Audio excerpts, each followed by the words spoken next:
Welcome to the Rearview Mirror Podcast, looking back on all that we don't know and a few things that we do. All right, let's have some fun. Start it. Hot check, mic check, hot check, hot check, hot chick, hot mic, hot mic. Welcome to Rearview Mirror Podcast. We are at episode 9 today. Wow, is it 9? I know. Last day in the single digits. It's been a fun journey with you, man. Did we scrap the very first one we did? No, it's still hanging out there somewhere. Oh, it's hanging just to be used when we're out? Yeah. Okay. It'd be interesting to go back and listen to it, too. Yeah. I'll try to find it. Yeah. Okay. Yeah. So I guess you're right. We recorded more than that. We recorded 10, actually. But, okay, so right out of the gate, if I hack and cough today, welcome to Middle Tennessee in March. My allergies have kicked up. Oh. I know your wife, Jen, has struggled with those at times, right? We paid for a lot of allergy shots for Jen and Will, my son. So I know Will, too. Okay. Yeah, man, got it. No, he's pets and everything. Okay, so yeah. Jonathan should be living in a bubble. He's bubble boy. Exactly. Yeah. But anyway, and of course he became a landscaper there for a season and somehow survived it. Yeah, that's smart. Anyway, I know I'm congested, been coughing a little bit, but we're gonna forgive you. Thank you. Hey, how was last night? It was great. Tell us about it. That's so fun. Downtown Nashville, I went with my son to see Jason Isbell, one of our favorite artists, one of your son's, Jake's, favorite artists. I know, yeah. And at a brand new venue called The Pinnacle. No idea. Where's that? Is it in the Pinnacle Bank building or? Next to it. Okay, kinda, right in that area on 12th. And brand new. Like, I think it opened in February. Oh, wow. It was great. The venue was cool. He did a kind of a unique show. He wrote an album that's just him and an acoustic guitar, and sang songs from that, sang songs from the old days, and just it was a very low key. A lot of people in our demographic, age demographic there, but it's kind of a low key show, man. But it was so good, and just we had a great time. Yeah. Will loves that kind of stuff. And so what is it about his voice for you that you just love, and the whole package of him, not just voice? Now, this is not me saying this, because in Nashville, if you say this, you could get really crucified. There's one of my best friends is in this building, and he's a music guy, and he would say, and I'm just not sure he can sing. And you can't say that loudly in Nashville because you'll get banished, and we'll make you go live in Franklin or something. And but I don't know. Yeah, I mean, what is it about certain sounds that you're attracted to and others you're not? Right.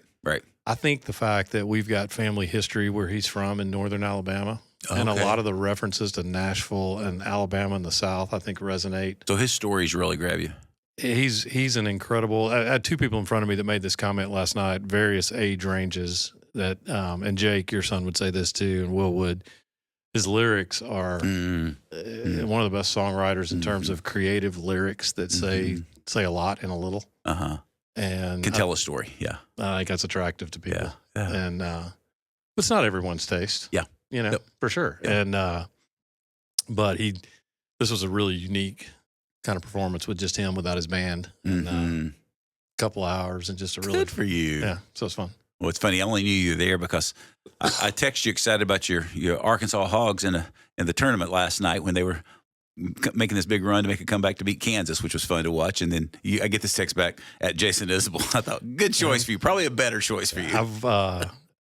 I've deviated some in the last years. I watched one basketball game this year. You told me that. That's crazy. And it was the one I went to with a friend of mine in the SEC tournament. Oh, yeah. That was just a couple weeks ago. Yeah. Yeah.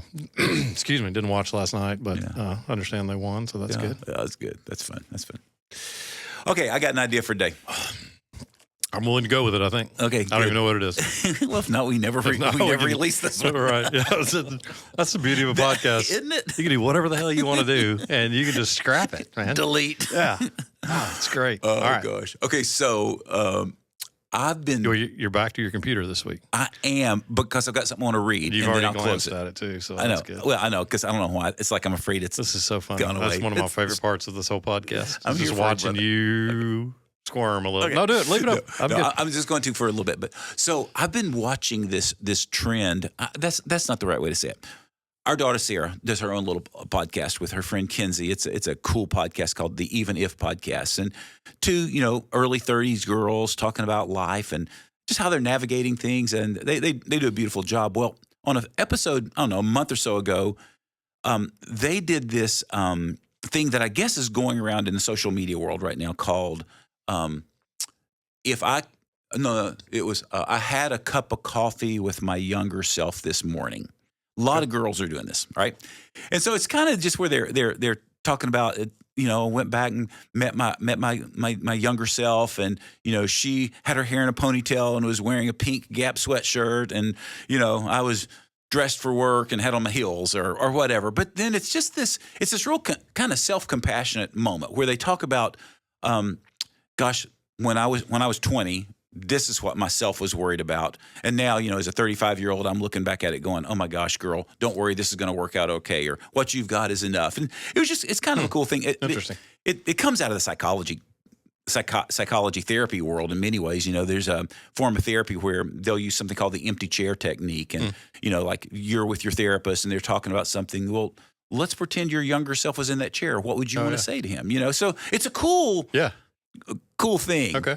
But it was very feminine. I mean, the ones that I saw, because Sarah showed me hers as my daughter. Of course, it moved me. And then I saw some other girls doing it. And, it was all about makeup and hair and then relationships. And it was sweet. It was good, but I thought, that's weird. And then I couldn't stop thinking about it, Steve. About the makeup and hair or the No. whole? So I'm getting a new makeover. No. Yeah. No, but I just thought about there is something so cool about looking back.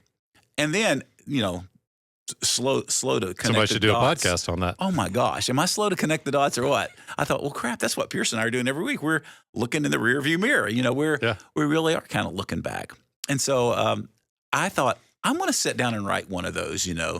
I had a cup of coffee with my younger self and just see how that goes. So I actually did. I actually wrote it out. And here's what I'd love to do. And let's just see how this goes. I'd love to read with you and share with you kind of what I wrote. And then maybe we can just talk about it. And I don't know, see if there's some questions or see where this takes us. I love it. Okay. Excuse me. So here we go. That's why I have my computer, by the way. Oh, that's fine. Okay. I wouldn't expect you to remember all this. So No. Okay. So mine goes like this.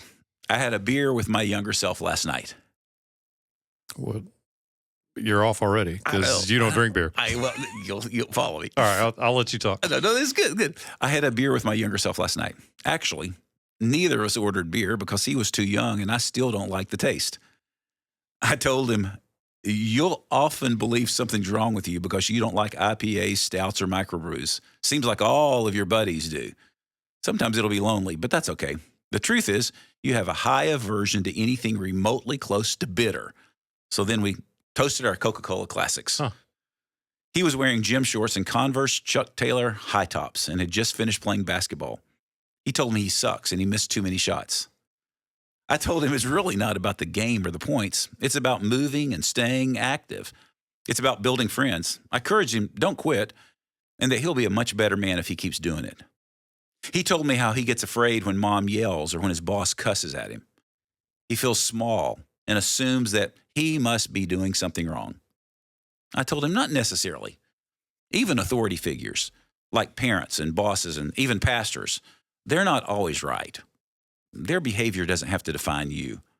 Sort through their words. If something's true, learn from it. If not, leave those words with those people. He told me he's working hard to save money for college and he's exploring student loans to help pay for college. I wanted to scream, no! But instead, I just said, well, I'm proud of your determination. Being the first in your family to go to college, that's a big deal. But be curious. Explore other options. Debt will never be your friend. He looked confused, but I hope maybe a seed had been planted. He told me that he's every girl's good friend. He went on, he said, why don't any of them want to date me? I said, look, one day you'll be grateful for all the friendships you've been building with women. They're teaching you more about that world than you realize. And, young man, there is a girl out there, the right one. She's coming.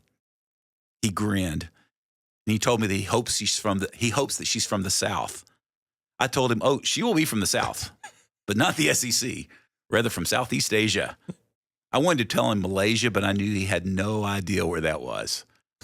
I also told him that he will adore her, and she will be more than he has ever hoped for or dreamed for. Exotically beautiful, inside and out. She will be so worth the wait. He told me he wants to go to med school and be a cardiologist.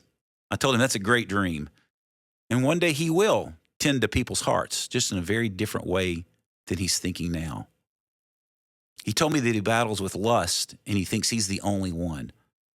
I told him that's one of the biggest lies every man tends to believe. He's certainly not alone. I also told him that seeing a beautiful woman is not the same as lust. He looked really puzzled with his black and white worldview being shaken. He told me that a lot of his friends are making bad choices and how much that bothers him. I said, hey, be careful, bud. It's easy to feel self-righteous when you're not making their mistakes, but don't be blind to your own. Pride, control, and judgment can do just as much damage as drugs and alcohol. Actually, maybe even more damage in the long run. He told me he wishes he could be on the stage and preach and teach like his friends. I told him that he will be, and to more people than he can imagine. But in time, he'll discover something far more valuable. A circle is always more meaningful than a stage, I told him. Deep conversations with a few people around your table will be far richer than any public performance to the many. Our time was almost up. Any last advice, he asked? Live fully, love passionately, take risk. You're going to make mistakes, but they don't have to define you. You're going to get hurt. You'll be wounded, but tend to those wounds. And leave the old wounds behind and carry your healed scars into the future. We finished our Cokes and went our separate ways. As I watched him disappear into the night, I thought, I really wish he could have actually heard words like that those many years ago. That was my beer with myself. Wow. That's heavy. It hits me, yeah. Even sharing it with you today, man, it hits me fresh. That is heavy. Yeah. You know, my story, as you know, Steve, you know, there wasn't strong male voices speaking into me when I was growing up. My dad, kindest man on the planet, as we've joked about many times, but he was hollow when it came to offering, you know, wisdom or advice or guidance. And I think I always felt like, man, I'm the little guy that's just got to figure it all out. And I figured it all out and not very well in a lot of those situations. So I think writing that was something really meaningful and cathartic about it. Yeah, yeah. How does it strike you as you hear it? Golly, there's a couple of things that come to mind, and some just knowing you for all these years. Yeah. That was really good. Thanks, man. I mean, really good. It's funny we have this in common. I think that one of the themes I hear is courage. Gosh, what a great word. You wish you'd had the courage to fail, to try, to make mistakes. That in our Southern church world, that really wasn't allowed. Wasn't valued. Wasn't valued at all. And but man, I think of your kids, and they're so courageous. God. You know, so there's something. I think mine are, and so there's something about the woundedness that we automatically transfer. Yeah. Without even trying. Yeah. Yeah. So it makes me think too, and I know this is on a podcast that we scrapped, but tell the story about you and Josh. The school? Yeah. Because I think that speaks to this. Yeah. Pull it all together after I share the story. I will. Yeah, I love this story. You know, Josh was the quintessential prankster. He's your oldest. He's our oldest, you know, and firstborn. Laura and I were these darn goody two-shoe kids for the most part growing up. You never got in trouble. Teacher's pets kind of deal, right? And can I say this to the parents out there? If you've got kids in high school or younger, just set aside some money for their counseling for your firstborn. Yeah, because let me just tell you, you're going to need it, guy. You're going to screw them up so badly. I'm just telling you. It's like my niece said to me, I just don't want to be a bad 16-year-old driver. I said, baby, there's no good 16-year-old driver. So don't worry about it. You're going to be horrible at best. That's just the way it works. It's the way it works. So anyway, go ahead. So Josh was this unbelievable prankster. And in hindsight, he was courageous and smart and creative and bored to death in school. You know, I can remember as early as second grade. Yeah, I can remember as early as second grade getting these calls and they say, hey, can you come in? We need to talk to you about something Josh had done. And there's always these little things. Well, as he got older, they became bigger, you know. So he had this he had a prank one year with a bunch of marbles that, he spread out, I don't know, 5,000, 10,000, or maybe his BBs all over the school cafeteria, and then there was another year we had the little smoke bomb during the pep rally. The seniors were abusing the freshmen, so he went over and threw a bunch under the seniors, area and blew up. But the thing about Josh is Josh always got caught. Like there's a part of me thinking he wanted to get caught just because it was like, okay, well, I did it. I'll take responsibility. I want credit for it. Never lied about it, Well, this particular one that you're referring to was the day when the day that radically changed our relationship, and not all for good. Josh had pulled off, I think it was junior year. He had gotten to school earlier and had created this distraction, something that would be a distraction in an English class. Long story short, he hid a remote control fart machine in a garbage can during a test. And so you can just imagine, I've told you the story 20 times and it still brings laughter. Oh God, I laugh every time. It's so brilliant. And part of me's jealous. Like I didn't think of it. I know. God, shout out Josh again on this, buddy. Again. Yeah, you're the best. But when I got the call from the school, can you come here? We need to talk to you. And I go in the principal's office, and it's Josh and the principal and the teacher and the assistant principal. I don't know, man. What went off in me was, how dare you? There's nothing funny about this. This is disrespectful. And, what was getting activated, and we'll talk about this more one day, but there was probably so much fear going on in me, like, oh my gosh, my boy's not going to be okay. He's going to be a serial killer. I mean, I went disproportionately large. What are people going to think? About me, and about him, but really about me, you. So I think that day on the drive home, we walk out of the school, and Josh goes, hey, Dad. And I said, Josh, shut up. Mm. And we walk to the car, get in the car, and we start pulling out of the school parking lot. And he goes, Dad. I said, Josh, I said, shut up. I don't want to hear from you. I mean, I was just fuming. And we drove into our neighborhood. I was scared to death, but didn't know it. So it was coming out sideways like rage, exactly. And I'm gonna dominate him. I will control him. Until he never does that again. By God, I'll teach him something today. Yeah. That was my heartbeat, Yeah. We pulled in our neighborhood, parked down by the pool. We walked back. There was a little bit of wooded area. And we get back in there, and Steve, it's like I unleashed verbal hell on my son. I murdered him verbally that day. I didn't touch him physically, but I'm in his face and yelling, you will not disrespect people. If you want to disrespect people, disrespect me. You think you're such a tough kid. I mean, it was like everything you can say wrong came out of my mouth. It was just like, I will crush your world. And I did it for several minutes until Josh kind of broke and kind of fell in my arms, crying a little bit. And I remember putting my arms around him, and I had these two thoughts simultaneously. Good, he sees the error of his ways. And then like immediately after that, I thought, dang, something about this doesn't feel right. I went the next day and talked to a couple buddies that I worked with and told them what happened. And man, they're high-fiving me. That's good. And I remember one of them said, boys need that kind of strength from their father. Sometimes you're putting him in his place. That's what he needs. And even in that moment, I felt two things. I felt really good. I'm getting affirmed from these men that I respect. And the other part of me is going, what did I really do with my son? Was that right? And Steve, it would be I guess this was his freshman year, because it would be a couple years later. And it was the summer before he entered senior year of high school. And he and I were driving together. Our relationship had been just really, one-word responses from him for several years during that time. And that moment was the crescendo moment of, I think, some overbearing, harsh parent for me. But I'd never done something like that with him. I mean, I just lost my ever-loving mind. And I remember he turned to me, he said, hey, Dad, why do you think our relationship is so hard? Wow. This is this 17-year-old about to go into senior of high school. And I said, but I don't know. There's a lot that's gone into that. I know I just know, I don't know. And he said, well, Dad, I'd like to know. Can you help me? I said, well, I don't know. I'm your dad. And he goes, yeah, but you're also a counselor. Kid's brilliant. He is.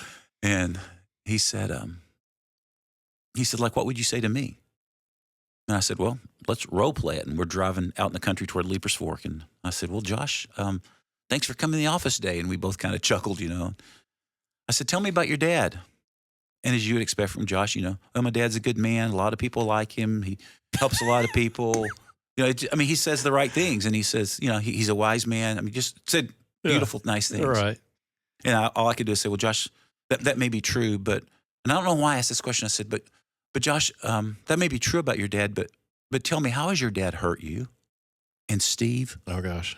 immediately, well, there was this day, remote control fart machine, woods by the pool, screaming, yelling.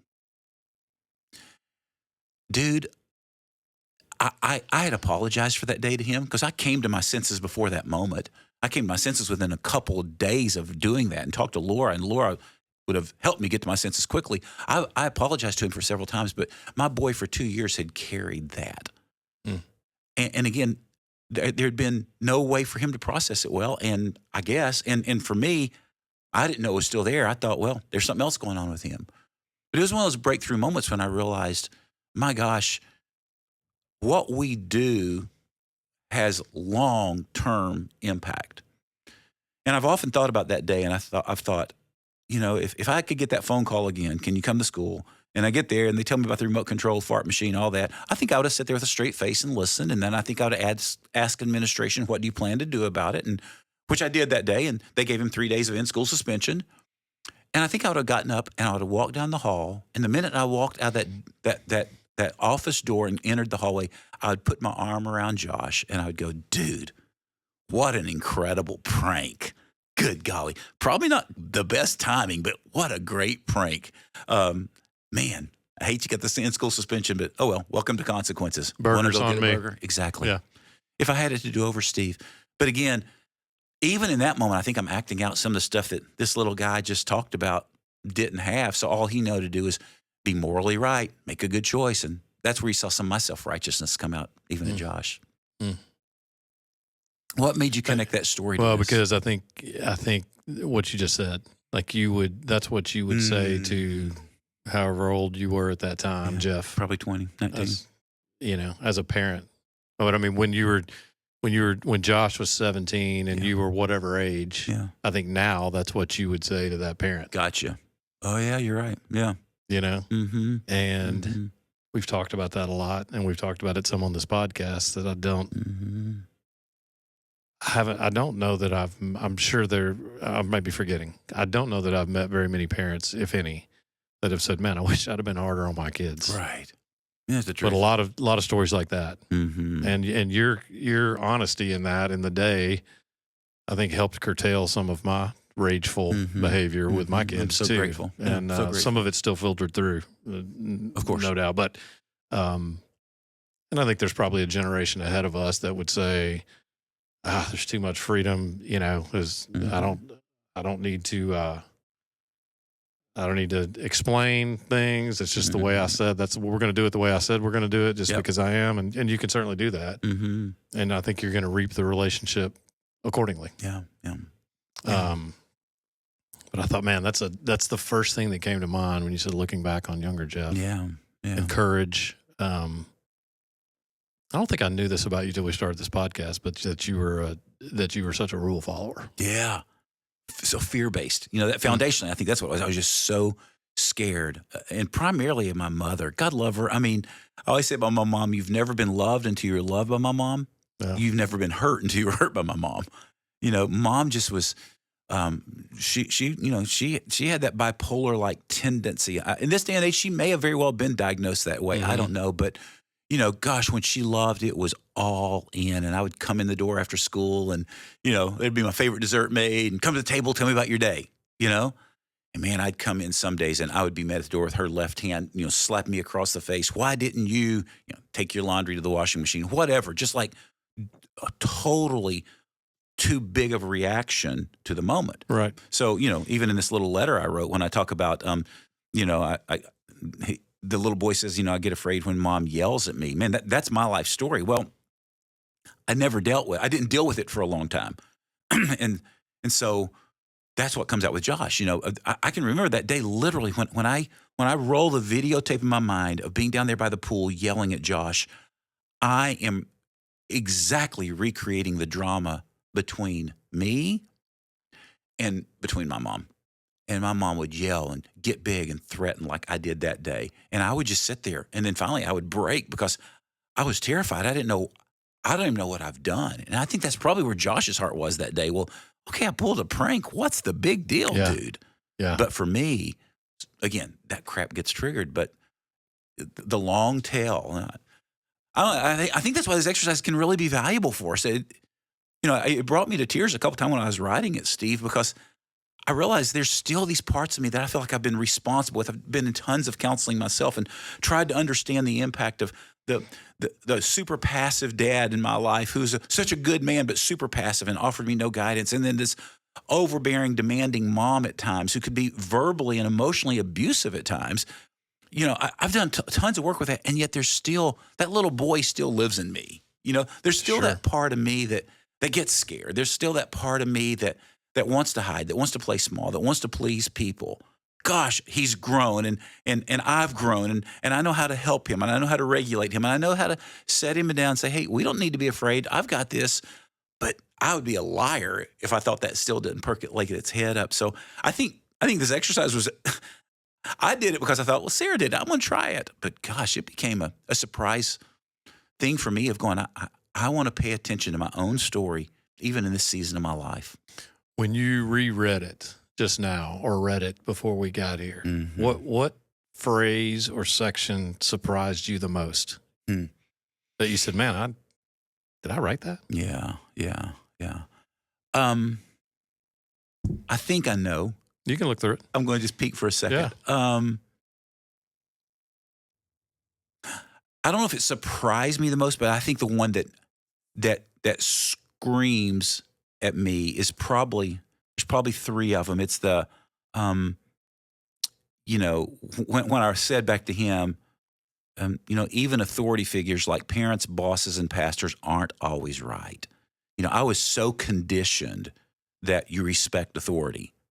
And, there's a space for that, right? Sure. But it was so ingrained that if somebody who's in authority said this, then no matter what they said, you do it. Well, that leads to great harm, and that's how I lived. In several work relationships, I found myself just working with people. Man, I did this in Chicago days. I reproduced it where, I'd just be with people who I thought, well, if they say that, that's what I need to do because they're the authority. They must know. I'm wrong. That one hits really home. Like that was one of the ones that I think jumps out to me. It's going, I'm grateful for the growth that's happened in that. But man, I carried that one in until I was probably 47, 48 years old. I wonder why. Great question. I can go lay on the couch and we can get the therapist in here. Yeah. I think the things that come to me is it was so familiar. I think it's what connection felt like for me growing up. And I think there was still this part of me that the little boy was still driving the bus. Mm.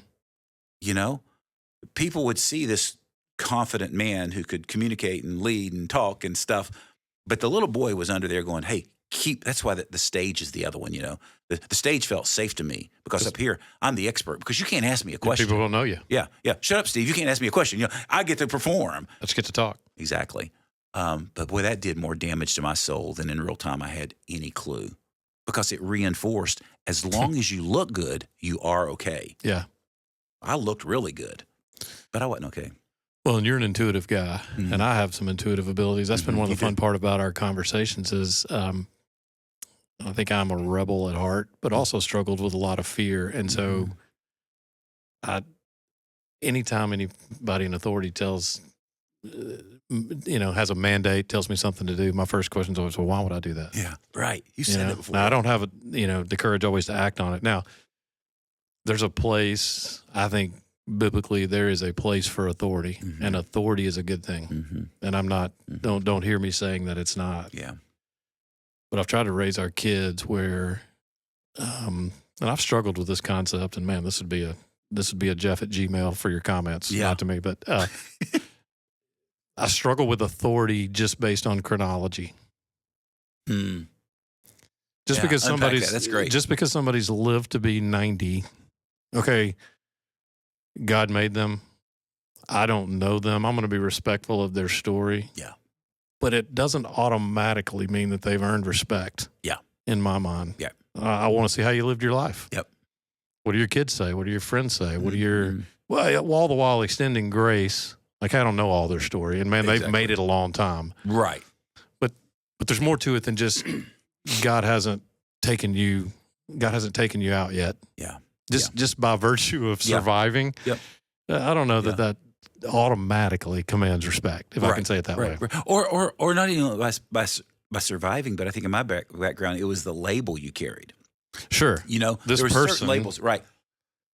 Sorry, there's my cough. But there are certain labels that if you carry it, then, well, you must be authority, and what you say must be right. And you know where I was going with the intuitive part of it is, if you've been around, if you believe the story of the Bible, that person in authority is a sinner just like me. Yeah. Now, I may not see it, but they are. Yeah. And so positions worthy of some respect and deference for sure. Mm-hmm. But, they also, there's junk in there. Yeah. Now, I worked, I've worked with a lot of churches in my last 15 years. Really enjoy going and trying to help churches get healthier. But, one of the phrases I've heard in several churches that I've been around is, and often it'll come out of the senior leader's mouth. It'll be something like, well, if you're going to work here, I expect them to respect, what's the line? To honor the man and honor the house. I'd be like, what does that mean? And what it means is honor the man is the senior pastor, and honor the house is to honor the church. And I remember getting in a pretty significant argument with a guy I was working with one time in a consulting gig, and he was saying, that's just the way it's got to be. I said, no. I said, you're basically just elevated yourself above Scripture, above God, above everything. Dude, let me be really clear with you. I don't think you are ultimate authority. Well, in this house, I am. And needless to say, we didn't work together. But I was like, golly, that's a scary place. And, because all authority is human. And therefore, just like you said, it's got its flaws to it. And but again, in my world, I was groomed to respect them. They say it, listen. Right. Well, and then I would think too, so Josh does something like he did. Oh, well, that just screams, I don't respect you. Yeah. When it doesn't, I don't think it says anything like that. Yeah. Yeah. But that was the interpretive grid for me. Right. Literally, that was, you're being so disrespectful. I remember when I was yelling, you want to disrespect somebody, disrespect me. Literally, those are the words that came out of my mouth. I mean, I remember them as if I said them yesterday. Wow. Instead of being able to go, dude, you enjoying your burger? Yeah.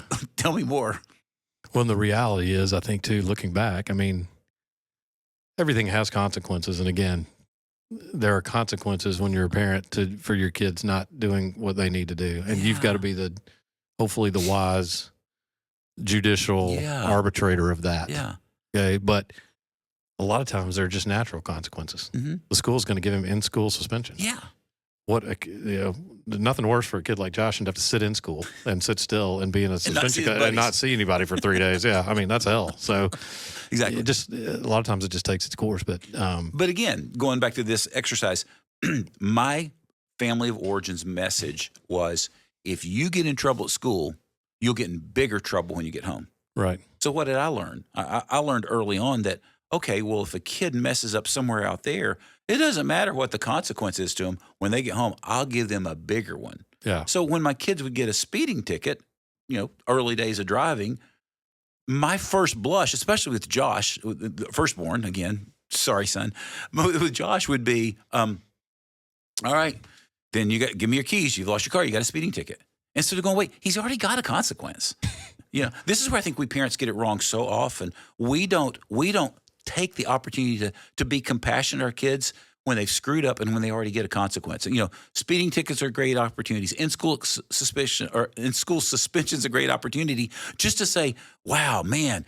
So that prank, was it worth it? Okay, well, gosh, so that's what happened. And just to be there to be compassionate and love them through it. Man, I think you and I talked about this. That's a great word. Mm-hmm. And again, it doesn't apply to every situation, but I think when your kids get a little older, even when they're younger and they're grounded or in trouble for something, if you can step back, my wife was so good at this, is so good at this, but when our kids were younger, one of the things our friend Susan McKinney said to her one time that stuck with her, sticks with me to this day, she said, try to say yes every time you can.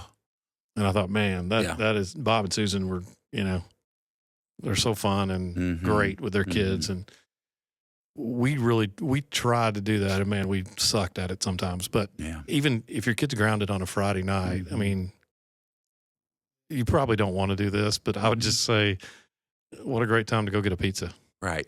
Right. Hey, walk in the room. I know you don't like me and not mad at me, but I don't want to have to eat the whole pizza alone. Would you split it with me? You don't have to say a word. Or can we watch a movie? Or just, you can be an authoritative figure and still be beside them. That's all they want. Yeah. Is they'll get over the mad of Yeah. you know, having discipline in their lives or encouraging or, you know, being a disciplinarian in some way, but just be with them. Yeah. When you said that, it reminded me of another conversation with Josh and Sarah. But it's piggybacking on what you said. I think the best authoritative moments we have as parents, if you please, is when we do it out of a posture of humility. Mm-hmm. You know what I'm saying? I remember Josh and Sarah, they were probably 14 and 13, you know, and they wanted to go see some movie. I have no idea. Can't remember. But, you know, back in those days, again, fear-based parenting, I was terrified. So I got on, remember those, I can't remember what they're called, like, you know, these websites you'd go to that would tell you all about the movies and how many cuss words and was there nudity and was there drinking and, you know. The fact that I don't even know that those websites existed, what does that say? You were probably not as fear-based as me. So Laura and I, we would always, if there was a new movie, we didn't know something about it. If it was rated PG-13, we would have to, you know, scroll through and see what it was. So I looked at it, talked to Laura about it, and we both decided, no, they shouldn't go to this movie. And so they were so excited to go. Their friends were going. Oh, man. And so, you know, they came down. I remember sitting right in the front room. I said, hey, guys, you know, Mom and I have talked. We're not going to let you go to the movie. Sorry. We just don't feel good about it. We've looked at it. And, you know, Sarah was probably more demonstrative in those days, you know, in her response. And just very disappointed, very frustrated, and inappropriate. You know, neither of them were inappropriate at all. Josh probably just sulked and was like, fine. You know, like, couldn't believe it. And the cold, you know, winter came in the house really quick at that moment, you know. And then, I don't know why, but as we were sitting there, I said, hey, can I ask you guys 2 questions? And they said, yeah. I said, do you think I'm right about everything? And Josh looked at me like I had, you know, 3 eyeballs. And Sarah just said, no. You know, she was pissed, man. No. I said, okay. And Josh just nodded his head. I agree, you know. I said, okay. Second question. Do you think that I think I'm right about everything? And it was really quiet.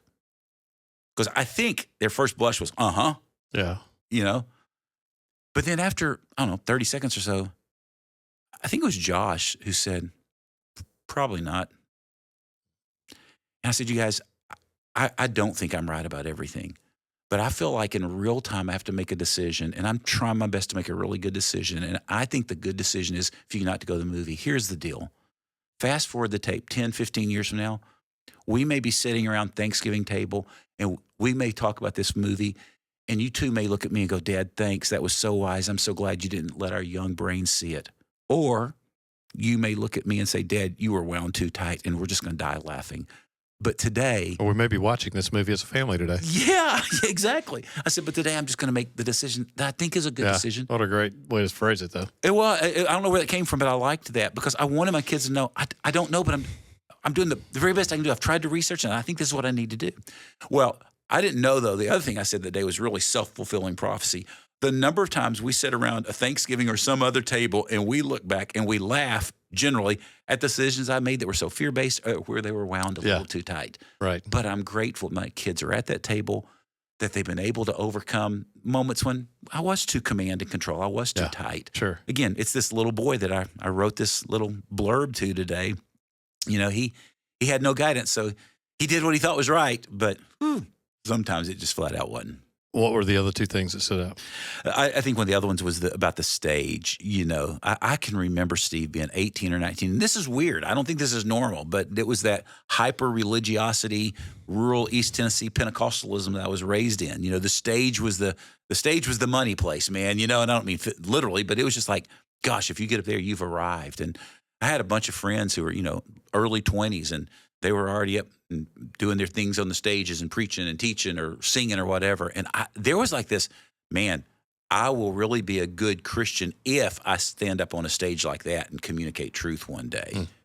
And yet, you know, I went in the corporate world for a while and did a sales job for a while and loved that, but then felt like I needed to go back to grad school, felt like there was this calling in my life to be a pastor. And that really was the way God led me, and I did that and became a pastor and spoke on some massive events and at good-sized churches, and all of my quote-unquote dreams and aspirations to this little 19-year-old boy that I'm writing to came true. Yeah. And I think, part of what it took me years to learn was that, I think I have some gifts in being able to communicate publicly, and I want to steward those well when I have an opportunity. However, there was like a drug for me, man. It really was my crack, that I feel better about me because I got to say all of that. But the lesson I learned in time was that there's much more meaning and much more purpose for me sitting across the table from you this morning, what happens here, than standing up in front of 9,000 people and getting to communicate truth about something. Right. But that was part of my journey, is going, gosh, can I be at peace with letting people really know me, and not just, again, it's that authority thing, standing up on the stage as the authority to let you know what I know. That's the reason I wanted to do this podcast with you. Mm-hmm. Because I think, and I told you this before we even started, I think that's the people already know the Pastor former Jeff. person. They know Pastor Jeff. Yeah. And I wanted them to get to know Panera Jeff. Panera Jeff. Yeah. Because it's good. Yeah. Thanks, man. All right. What's the third thing? You said there were three. Yeah. The third one was, I think the older I get, the more I see this is still in me, and I hate it.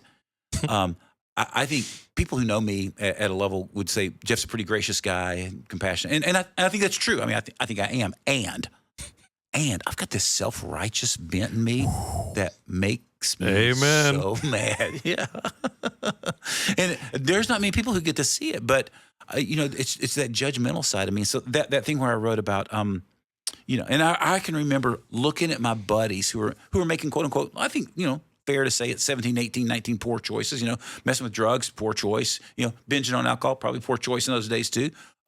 Sleeping around a lot, poor choice. But for me, it wasn't, I didn't have compassion for them.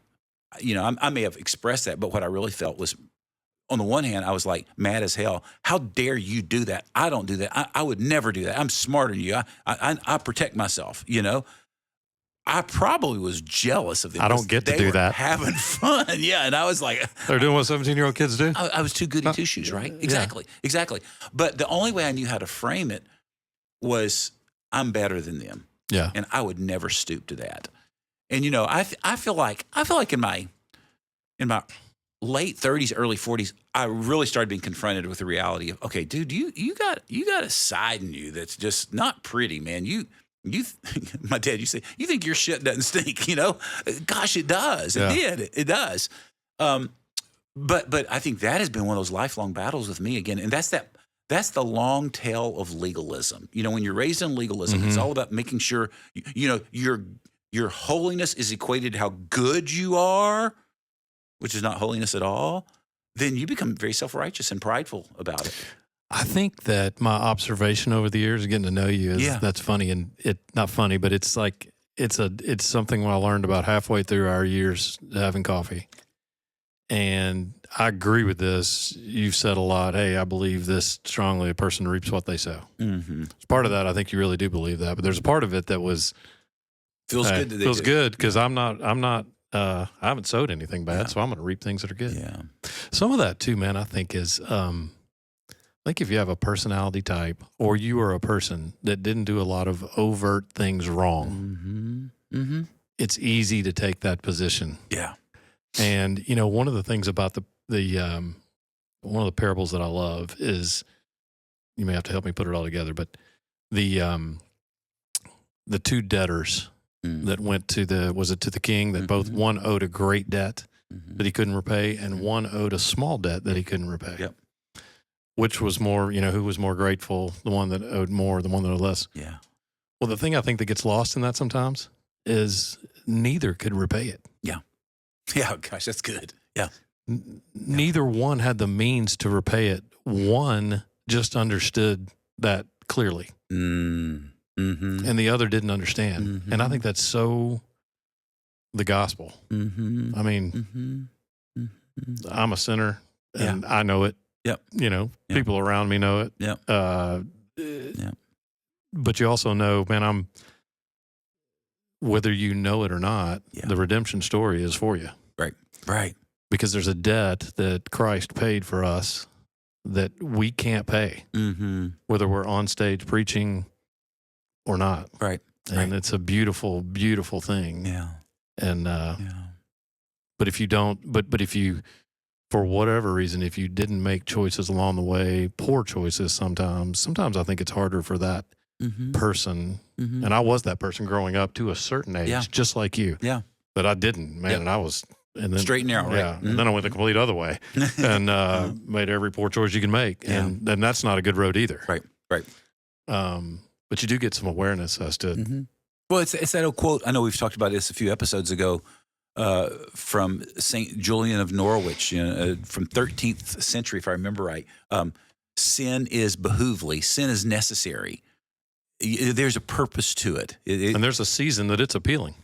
Of course. Well, Or it wouldn't be. I think it always is. It's Why would something- it wouldn't be called temptation if it wasn't? Right, You know, I mean, right. it's Yeah. not like it's Yeah. not something that you want to do. Yeah. I mean, Yeah, no, it's fun though. I think in this season of life, I feel like this has been true for the last 10, 15 years. As I'm out on my own doing this kind of work, meeting people who the privilege of working with people who I just, I really enjoy the people I get to sit in this office with, Steve, and they're really good people, and some of them are battling something really hard. And I think I can say with integrity, I don't feel like my judgmentalism or my self-righteousness comes in this office. I just like, no, I man, wouldn't think that. I wouldn't say that at all. I just think there's like, gosh, there's just this nothing but a compassion going, man, I get it. And maybe I haven't done what you've done, but boy, I get it because I know what it means to struggle, and I want to struggle well, as an old friend of mine used to say.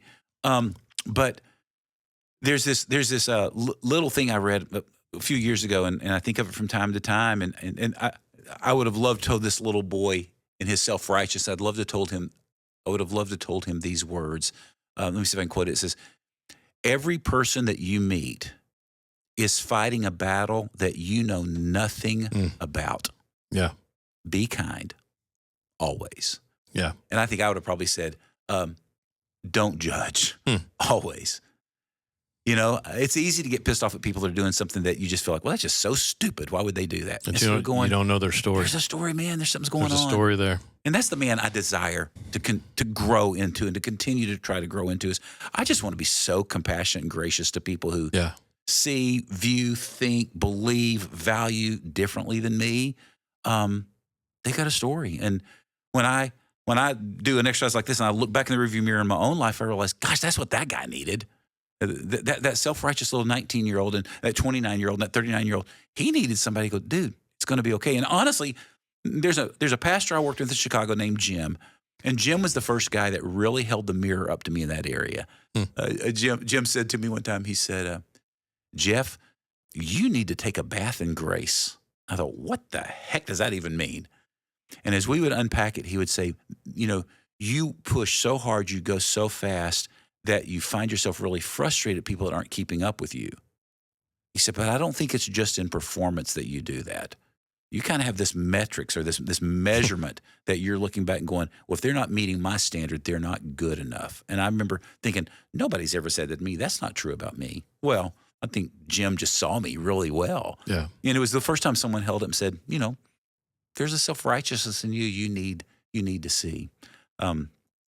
So anyway, those are the three that really jump out to me going, I'm grateful.